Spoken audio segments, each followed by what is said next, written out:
Welcome back to the Thom Hartmann Program. I'm Danielle here with Shano, sitting in for Tom today.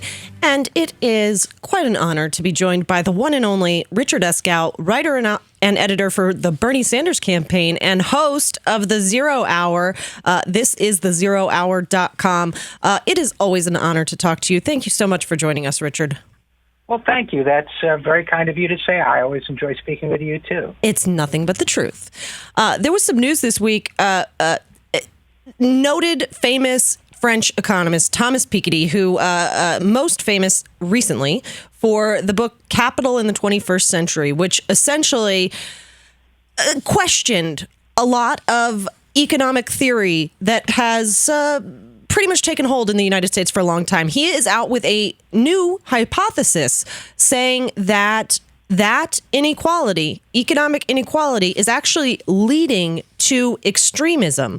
And I can't help but wonder if that type of extremism is also responsible for, like, the rise of Donald Trump and this extremism we're seeing on the right. And so I thought you might have some thoughts on that. I do, as a matter of fact, and I think you draw exactly the right connection. Obviously, when we talk about inequality in the Middle East, it's a very different kind of inequality than that we see in the United States. But first of all, the history of totalitarianism in any form suggests that financial instability, financial insecurity, and inequality all feed into a sort of generalized sense of fear and insecurity that people have.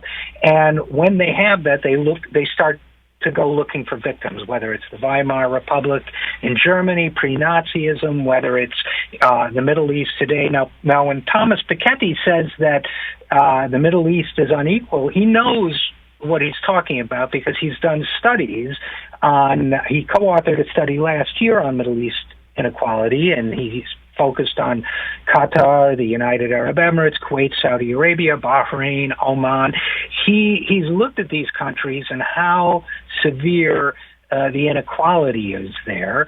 And I think what Piketty says, while it upsets a lot of people because they have some cherished ideas about it all being about our way of life or the superiority. They hate us because our freedom. Yeah. Right. or because our religion is better than their religion or whatever. But there are a lot of studies which show that, as I said, first of all, that financial insecurity leads to totalitarianism. And secondly, that there was a great study done in the Israel-Palestine area by Robert Pape. He wrote a book called Dying to Win, where he found that the suicide bombers were not primarily driven by religion, but by the inequality of power.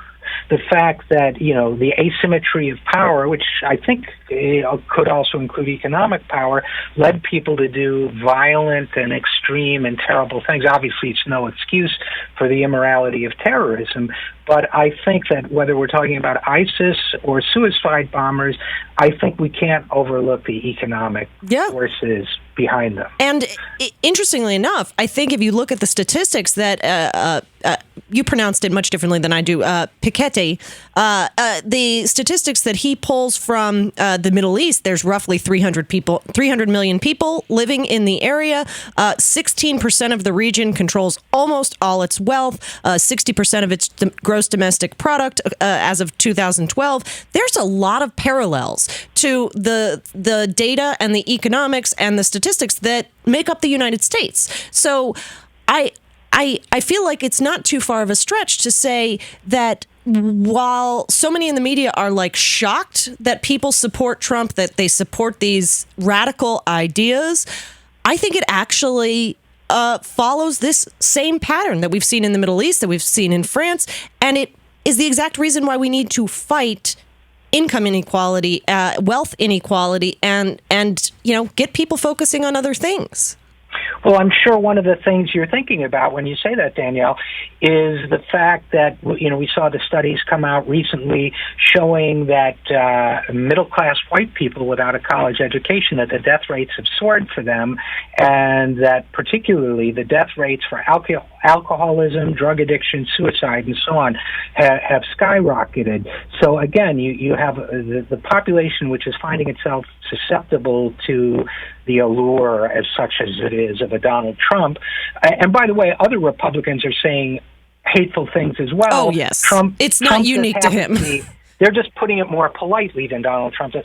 But the fact that people who are falling into line with Donald Trump happen to be the same people who are falling into finding their social and economic status declining, and they're afraid, and they're insecure, and they're desperate, and they're depressed, and so on, that there is a parallel there to what's going on in the Middle East. That really, one of the common characteristics people have said about ISIS recruits is that they don't know a lot about religion, but they feel dissatisfied, they feel insecure, they feel resentful, and that fuels the extremism. So I think I agree with your sense that there's a parallel.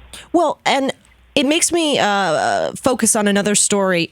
Finland is considering a universal basic income. We constantly, when we talk about subjects like this here in the States, we are always told we can't afford it. Yet we can always afford bombs. We can always afford more military. We can always afford, more of those type of expenditures. Yet what seems to me a reasonable solution both to our poverty and inequality, and also an answer to our extremism and the rise of that totalitarian power. I mean, it seems like we can't afford not to implement these type of policies. Am I completely out of my mind making that connection?